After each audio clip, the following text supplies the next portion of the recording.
தந்தை, மகன், தூய ஆவியாரின் பெயராலே ஆமேன். இயேசு கிறிஸ்துவின் அன்புமிக்க சகோதர சகோதரிகளை உங்கள் அனைவருக்கும் கிறிஸ்து இயேசுவின் அன்பு வணக்கத்தை தெரிவித்துக் கொள்கின்றேன்.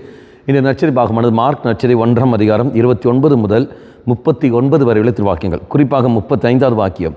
இயேசு விடியற் காலையில் கருக்கரையில் எழுந்து தனிமையான ஒரு இடத்திற்கு புறப்பட்டு சென்றார். அங்கே அவர் இறைவனிடம் வேண்டிக் கொண்டு இருந்தார்.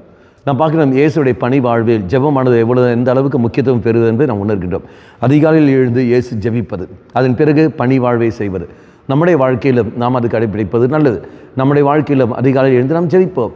பழக்கம் இல்லை என்றால் நாம் பழக்கப்படுத்திக் கொள்வோம். அதிகாலையில் எழுந்து ஜெபிப்பது பழக்கப்படுத்தி கொண்டு அதன் பிறகு அன்றாட கடமைகள் நாம் ஈடுபட்டு நாம் செய்கிற பொழுது இவருடைய விருப்பத்தை அறிந்து கொண்டு நாம் செயல்படுகின்றோம். ஆகவே ஜெபத்திலிருந்து செயல்பாடு கடந்து வரும்படி நாம் பார்த்துக்கொள்வோம். கண்களை மூடிக்கொள்ளுங்கள். நல்லவனாய் தெய்வமே, இதோ நாங்கள் என்ன செய்தாலும் ஜெபத்திலிருந்து நாங்கள் செய்வதற்கான கிருபையை தந்துள்ளோம். அதிகாலையில் எழுந்து நாங்கள் ஜெபிக்கூடிய தூண்டுதலும் அந்த சக்தியும் நீர் தாமே எங்களுக்கு தந்துள்ளோம். அம்மா மாதாவே, தெய்வ மாதாவே, எங்கள் மாதாவே, நன்னையே, விசேஷமாக எங்களுக்காக பரிந்து பேசும். ஆமேன். தந்தை, மகன், தூய ஆவியாரின் பெயராலே ஆமேன்.